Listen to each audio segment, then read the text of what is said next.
This podcast may contain explicit language.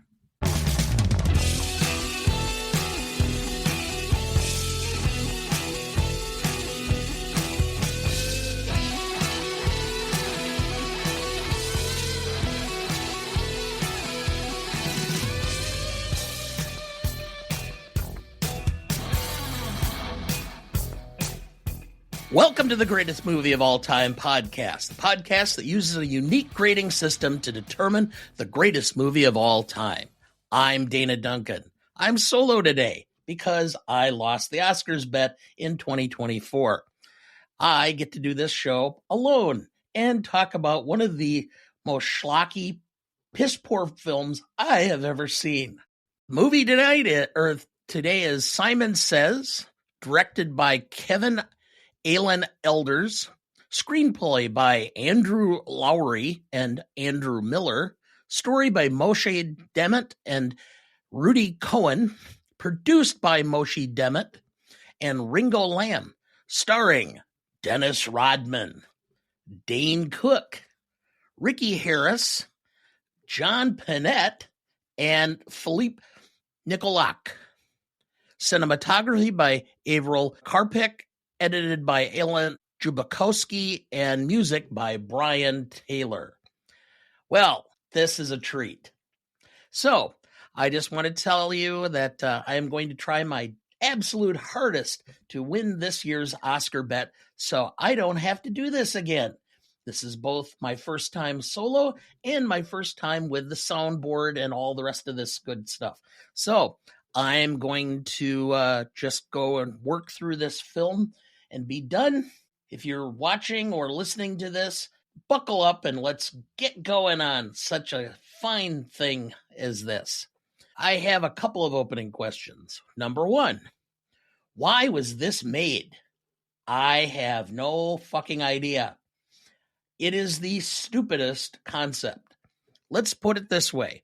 This film would, as I saw one reviewer say, would have been better off if they would have just taken cast-off sheets from some James Bond film and just used those instead of what this film was written for.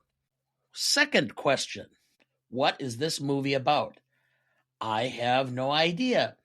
It appears to be some sort of action thriller spy film with Jesuits and weird people, and I have yet to figure out exactly what everybody's role or responsibility was in this film.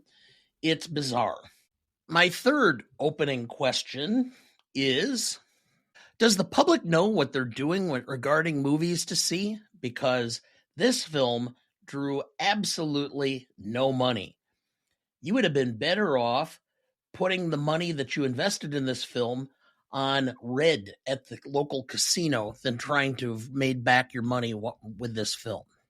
Now, I have no other relationship to this movie. I had never heard of it. I'm glad I didn't. But Tom decided this was the movie I was going to watch. It was free, thank God, because having to pay for this would have been a travesty. But it was free on Tubi, so I got to watch it.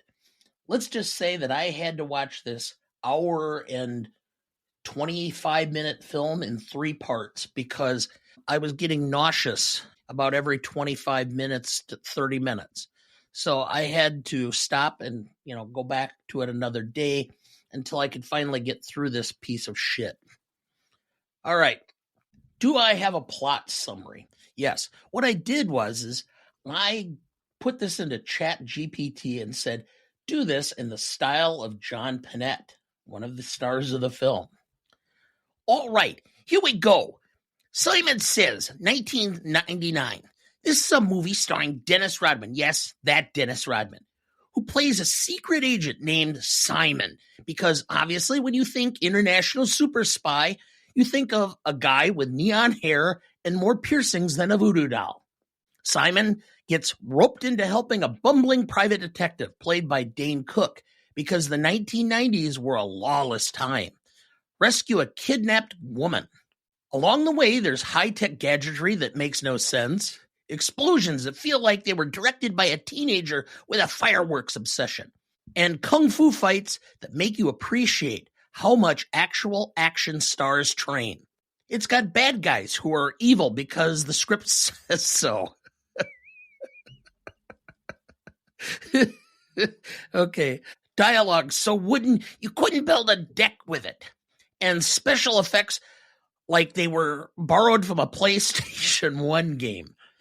But hey, if you ever wanted to see Dennis Rodman deliver spy one-liners in between doing extreme sports for no reason, well, first of all, why?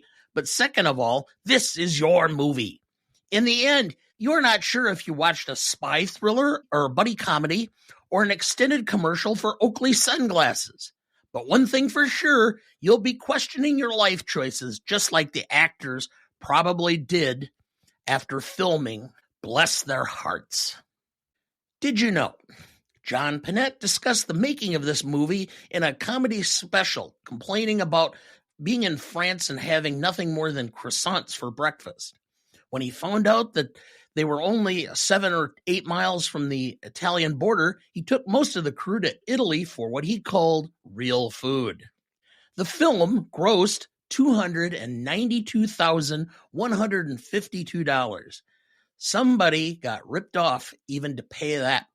Since the release of Simon Says, Alan Alders, the director, has made only one other film, The Enchilon Conspiracy, which carries a 0 rating on Rotten Tomatoes. Good job there, Kevin. Best performances. Well, I'm giving it to Roberto Robin, who I did not mention in the opening because I had to really search around, but he appears to be the location director. I will say that the film has some really nice scenic shots around the south of France that make it worth at least looking at for that reason if you don't have a viewfinder or some image function on your Google.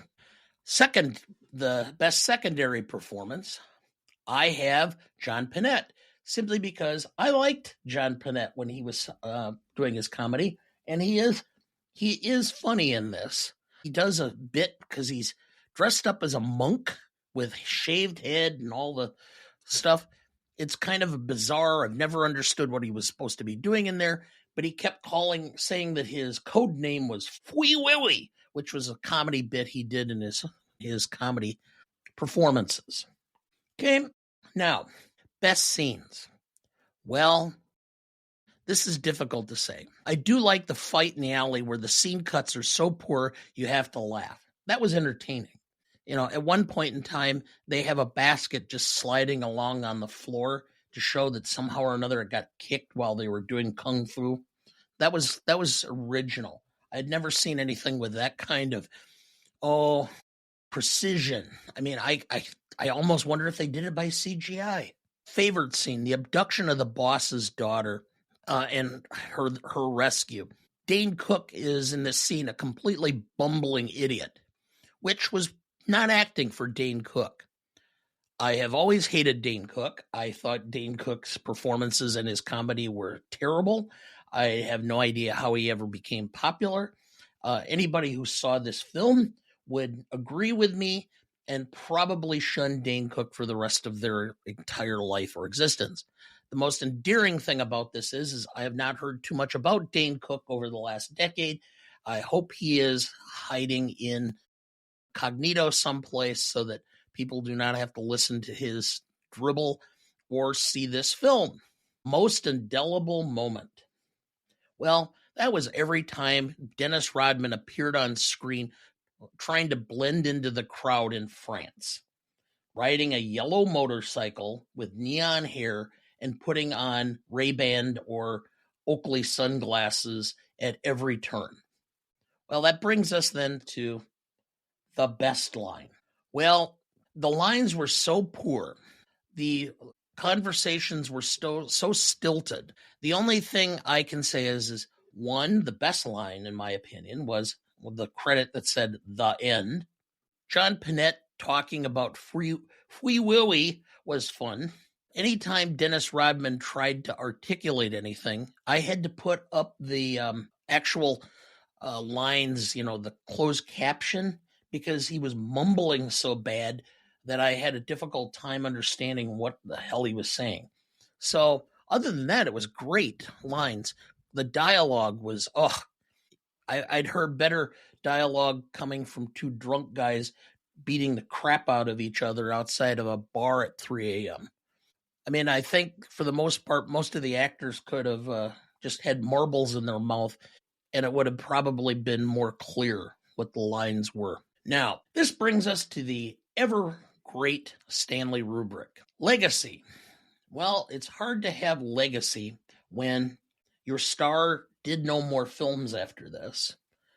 One of your other stars died within a couple of years after this.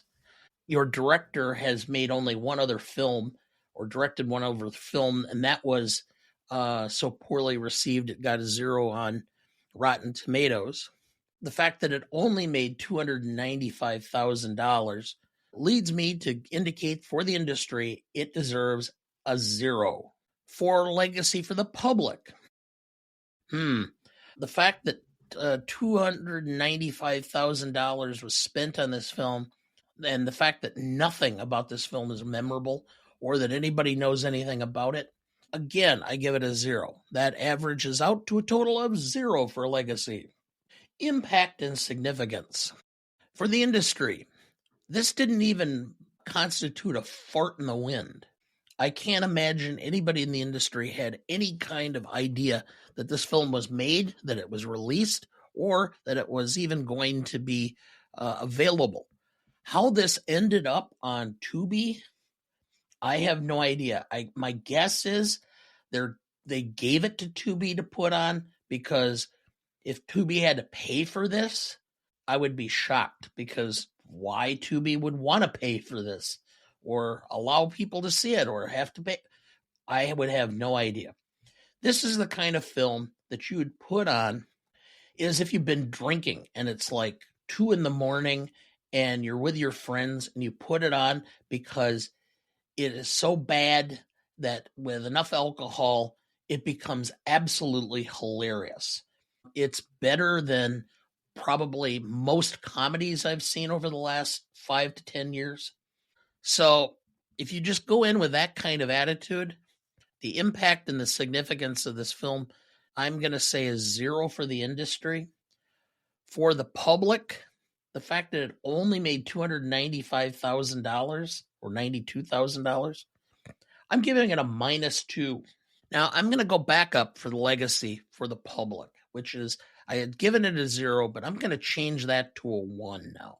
Because in retrospect, I think legacy that the public, if they had a chance to see this, might actually find it hilarious. It's not intended to be hilarious, but I think there is a possibility that it could be. So I'm going to go back. Now, novelty, originality, and execution. For originality, I'm going to give it, I would have normally given it a 0 because, as I indicated, the scrap pieces from old James Bond films or from Matt Helm or any kind of spy film, Mission Impossible, any of those, first draft would have been better than this. This looks like a film that was written by 2 people who had never seen a film before. But I'm going to give it 1 point for originality because the idea of putting a 6'8" basketball player with, as the opening said, neon hair and more piercings than a pincushion in the starring role as a secret agent was bold. As far as execution, I haven't seen too much execution. Kung fu shots and the fighting scenes were so obviously scripted. You could tell the punches were being held back. It looked so amateurish that it was laughable. But again, as I said, the one redeeming quality of this is it is shot in some absolutely beautiful locations, and the camera shots that are taken actually aren't that bad. And if you want to see what the south of France looks like and how things are there, I think it deserves at least 1 on execution. So I'm giving it a 2 overall. This brings us to classicness. Now, I will say two things. One, it stars an African American. Two, it has at least one action star in it who's a woman. That in and of itself is good. It does have somewhat of a plot, minimally, and the fact that the sunglasses look cool. That's a little consideration.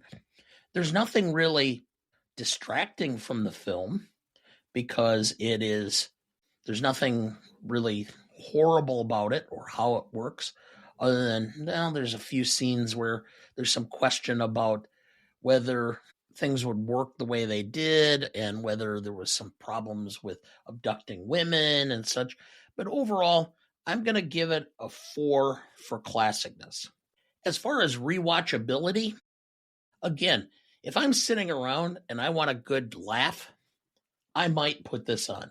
If I'm completely bored and have nothing else, so I'm going to give it a 2 for rewatchability. So, again, we're going to recap. We have a 1 for legacy, a -2 for impact and significance, a 2 for novelty, a 4 for classicness, and a 2 for rewatchability. That gives us a total of... Oh, I forgot the audience score. Google gave this a 3.9 and Rotten Tomatoes a 0 for an average of 1.95. So, again, we have 0, -2, 2, 4, 8, and plus 1.9 divided by 6 equals an 8.3. 2 for our score, placing this on our category or list probably in the very basement of all films. Okay, now, remaining questions. Number 1, why would anyone not sue to have their names removed from this piece of shit? I don't know how anybody could not want to do this. Clearly, this was a film that should have never been made. In actuality, the collectiveness of this film constitutes what should have been a crime in France, as offensive to art. I just don't understand exactly what was being done or how they were being, how they were thought about it, who was producing it, who in the studio authorized this. My guess is it's somebody who's now out of work. Another remaining question. What morons on Google actually gave this a rating of 3.9 out of 10? The only thing I can think of is somebody was either screwing around, trying to falsely, get the score up, were the drunk guys sitting around at 2 a.m. laughing their asses off of this piece of shit. Let's put it this way. I have never been a fan of Dennis Rodman because I really never liked him as a basketball player because he was kind of a dick. Never thought much of him socially or in the social sphere because obviously he was a showman. I never have liked Dane Cook, so that makes no sense. The only one in here that I thought was at all redeeming was John Panette, and simply because I liked him and I thought he was a funny guy and liked his comedy. So, but the costume, the monk with the shaved head really was bizarre. Not sure why exactly it was done that way. And again, the pyrotechnics were abysmal. There's nothing about this film that's worth watching, unless, of course, you are laughing. And in fact, I would, if I'm sitting around and have a few minutes, put it on. It's not, like I said, it's free on Tubi. You can sit down and have the show on. You could probably do about anything, watch about 2 or 3 minutes here or there, and laugh your ass off about how stupid it is and continue on with what you're doing. It does have one other redeeming quality, which is when you watch it and you finish, you do feel superior to most of the people involved with this film. So it is a ego booster for you. So if you're down, feeling bad about yourself, this could be chicken soup for your ego. I would encourage you to use it as such, if need be. Now, I want to thank Tom for finding this piece of shit. I'm sure he's sitting someplace laughing his ass off about winning this. I won the first two. He won the third. Now we'll have the Oscars coming out here shortly again, and we will be going our bet again. I am going to announce the film I am choosing for him is Left Behind with Nick Cage. Yes, Nick Cage. It is considered one of the 3 worst films ever made on Rotten Tomatoes. So I think that the concept, the idea of the apocalypse or the rapture coming and taking Christians away, this is kind of more mainstreamed and done in a way that only Nick Cage could overact. So that's where we're going with this. So that will be Tom's film when he loses this year's bet. So that's the show. I indicated I was going to try and get this done in 30 minutes. I've got a lot more things I would like to do with my time than continue to talk about this piece of shit. And I hope you have enjoyed my misery and found this episode or this show funny, because actually I did.